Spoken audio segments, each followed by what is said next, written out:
So this weekend, quite literally yesterday, I hosted my World Championship qualifier through my Discord.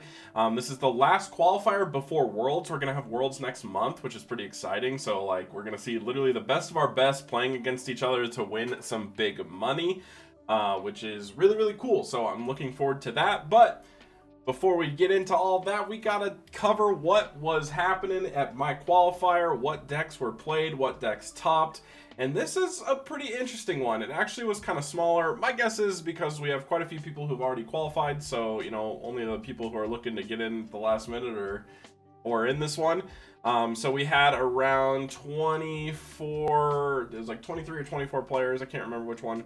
But we had a pretty interesting meta breakdown. There weren't a lot of agent players. In fact, there was literally only one, which, you know, I'm down to see it. It lets us see some other things. We had 4 Tengu Plant players, and then we had 3 TG, 2 Cat Sith, 2 Hero Beat, 2 Scraps, 2 X-Sabers, although it was kind of like 1 X-Saber. Kimne was playing X-Sabers, which is respectable, and then this bozo doesn't show up until way later, you know, so not sure what that's about, but yeah, basically we had 1 X-Saber because Kimne kind of didn't show up. And then 8 others, so we had 1 Agent, 1 Chaos Falcon Punch, 1 Crusher Control, 1 Crusher Control Zombie, 1 Fabled, 1 Falcon Ice Barrier, 1 Gravekeeper, 1 Infernity, 1 Jurak. And so kind of an interesting group of decks, and the top 8 is actually even more surprising. So we are going to just jump right into that. So going into 4th place, we actually did have to determine 3rd and 4th because of top 3 got qualifiers. So, or like qualified for Worlds. So this was the one player who unfortunately did not qualify for Worlds, but we have LR, or I think that's what they go by, I'm not sure. But they were playing Tengu Plant, and it is basically the standard run-of-the-mill Tengu Plant. I think we're the only thing that's different. This is like Billy Break list to a T, except -1 Max C in main, which is respectable. And then in the side, we're running things like D-Prison, got a couple Decree. Honestly, just a pretty generic-looking deck, but it obviously worked. It did pretty well. I don't hate this build. Oh, I guess we're actually up on Thunder King, so something else was cut. Because we have 3 Thunder King instead of 2. And it wasn't Spirit Reaper, so I'm curious what that is now. Now I've gotta now I gotta look for it. I'm not sure. I'm not sure what the missing card is. 6 Traps is pretty standard. Would probably be a spell or a monster, because normally it's 2 Veiler, 2 Maxi, but we see 1 Veiler, or 2 Veiler, 1 Maxi, which is respectable ratio for both. And then we have the 3 Thunder King, and I'm not sure what was taken out for that.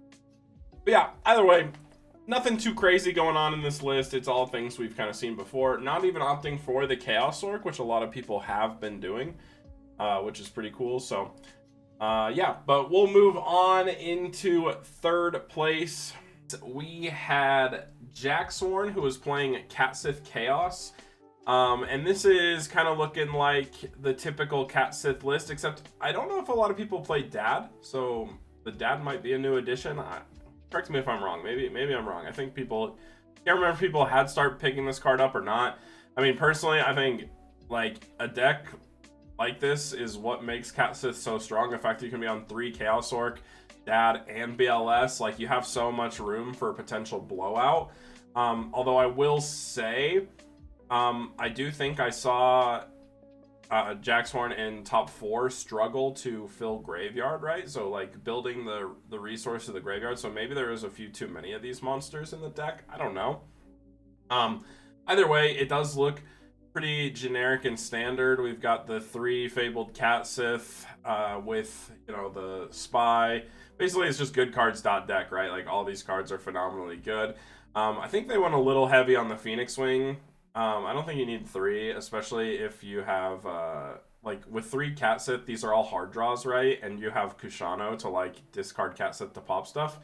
So I don't think it's like absolutely necessary to do. So yeah, it's okay. But for the most part, Deck performed quite well, made it into 3rd place, which is pretty sick to see. In the side deck, we got Vanity's Fiend. This card has like been hyper relevant in a lot of matches lately. I know a lot of people be siding this card. I even side it, and it definitely has won me a few games recently. And yeah, that's pretty much it. Congrats to Jaxhorn qualifying for Worlds, so just barely sneaking in there. In fact, I think everyone that topped 4 this event, or everyone that qualified or within the top 3, did not have an invite yet, so that's really cool to see. Like I think all of top 4 were new players without invites, so it's pretty sick. So we'll move on to 2nd place, and I know that this is the deck most of you guys wanted to see. You know, we have our boy Lamb, who was playing Fabled, and this is really sick to see. That if you watched the stream, you probably saw a lot of the gameplay of this deck. I kind of was following it because it was so interesting to see how well it was doing. This deck just kind of looked unstoppable. It was kind of just popping off at every turn, and that was really fun to see. Like this deck could just like out of nowhere was just going into Bryanek and then like bouncing the whole board and then just OTKing with like Ancient Sacred Wyvern. It was super sick to see function. And you know, just for full transparency, if you guys are interested in learning more about this build and some of the reasons why it's built the way it is, as well as seeing all of Lamb's matches, I am going to be doing a video with Lamb later today, which I'll probably be uploading later this week, where we're going to go over and I'm going to get to interview Lamb on their card choices, as well as, you know, just their gameplay choices, stuff like that, so we can kind of get a more in-depth look at how this tournament run was even possible, because Fabled is notoriously like very weak to Maxi, for example. It's pretty hard to pull that off, so getting 2nd place, I mean, like, it was really close. Game 3 in the finals, you know what I'm saying? So very close to taking the dub. It would have been really cool to see Fabled win, because I don't think Fabled has won. But just the fact that it managed to get that far for like the first time, I don't think anyone's ever done this well with Fabled before, like pure Fabled. So it's really cool. I also like that, so we're opting for like the full combo engine, right? And then we have triple Catsith in the side. So if you need a bit more like spot removal, you side into the triple Catsith, and I like that. This also helps deals with floodgates. For example, we saw Rivalry get sided in against him, which is like very good because everything's like a different type of monster.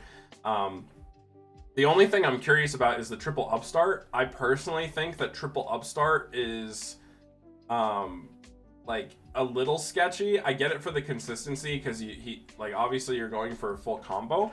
The only thing that concerns me about it is a lot of your win con plays are going to be through Ancient Sacred Wyvern, so giving the life points might hurt. But I'm going to ask Lamb about some of these things because I'm personally curious how that all functioned. Also, one crazy thing is we only have 1 Effect Veiler inside, and like there's very little defensive tools in this build. So like if you get like Trished or something, you get Trished, you know, like that's going to hurt. Like you have the 2 Warning and the Judgment, which is a little spicy. Another card that I am curious if Lamb tested at all is one of my favorite techs in Fabled, which is just a Starlight Road. It sounds kind of silly and goofy, but you don't really have a lot of like negation within the boards you build. So sometimes like a Torrential, Dark Hole, or like Heavy Storm, obviously, since you're setting cards to like draw 2 off of Ragin. I think a Starlight Road can really catch people, you know, off guard because, you know, you're not really running a lot of traps, so it's like people aren't going to really expect the Starlight Road. So I'd be curious to see if Lamb tested that at all. I'm a big fan of that card. I think it does help deal with like a lot of problematic scenarios. But, you know, I'd just be interested to see what their thought process was. We see the Trap Does Shoot Mind Crush package in the side as well as Triple Decree, which I think we saw come into fruition in the grand finals. We saw like a lot of back row hate for the Gravekeeper matchup. Which moves us on to our first place deck, which was Gwari, who was playing Gravekeepers. And, you know, I did call this. I said that I thought Gravekeepers was going to be able to win the next qualifier or have a very good shot, and I was actually right. You know, we see it here. And honestly, this is a pretty clean list. You know, we're not opting for the full Wonder Wand package. it's just a single Wonder Wand, and then which like is making room for more back row, which I actually kind of appreciate. I think that makes some sense, just because I think having the extra spot removal with Deep Prison, one thing that's the issue I've found with like the Wonder Wand Gravekeeper, where you have like 3 Wonder Wand, you're like kind of turboing to Royal Tribute, is it then kind of makes you weaker against other decks that aren't like agents, and you have less live back row overall, which can feel kind of bad. But this list performed nicely. It's really interesting. We're seeing like double Descendant. I think like the general consensus was to go to 1. And for some reason, maybe I don't know. I can't tell. I feel like we're missing a card in here, right? Like I feel like there's like some Gravekeeper monster that's missing, and I can't figure out what the hell it is. I don't know. Maybe I'm wrong. I think I'm wrong. But it seems like such a low monster count, but maybe I feel like that's probably just standard, and I'm just tripping here. But we're on double Descendant, which I think is respectable. It did come up in situations where it felt like it was actually nice to have the second. And then same with double Assailant. I think this card is like one of the best cards in the deck, if I'm being honest. Like the fact that it's a 2k beater in defense, like has a 2k booty when you set it with Necro Valley, means it can really catch people off guard, and then its ability to switch battle positions just lets it out so many different things. But I really do like this list. Hime actually gave some concern about like if you don't have hand traps in the side, then it'd be really hard for him to beat Fabled. But Gwari did beat Fabled in the finals without a single hand trap in the main or side. We don't see any single card of that sort. Nothing's really sitting in the hand. I like that we're on triple Lance on the side. It basically feels like this side is maximized for like the most consistency possible around like seeing a specific card for a specific matchup, right? So like this is probably we're counter siding for Decrees, and then we also have triple Lance, which we're siding probably into things like Heroes. I think I saw Gwari play this against Heroes. And then Rivalry helps deal with like Tengu plants, stuff like that. So pretty cool to see. Glad to see, you know, no one likes to see Gravekeepers win, but you always respect it when they do. And this was a respectable win. It was a very close grand finals. It was really fun to watch. And if you guys want to watch any of those games, you can check them out on my channel. The live stream is still up, so you guys can watch how this tournament unfolds and what some of the other decks that were in there. But for the most part, you know, congrats to Gwari being the last person to kind of make it in, I guess, to the World Championship. So we'll be seeing him play at Worlds next month, which is pretty hype, as well as he ended up winning the prize money in the mat alongside Lamb, who was playing the Fabled. But yeah, really, really interesting to see. I would not have expected seeing Fabled this late in the game. Like because I don't think Lamb has qualified yet, so Lamb must have some sense of belief in this deck and this build if they were opting to play it over anything else. You know, there's obviously a gamble to playing this deck, just in the sense that it's so weak to Max C, it can be kind of scary. But they're obviously, you know, if you're intending to qualify in the last qualifier, this is an interesting thing to do. So, but yeah.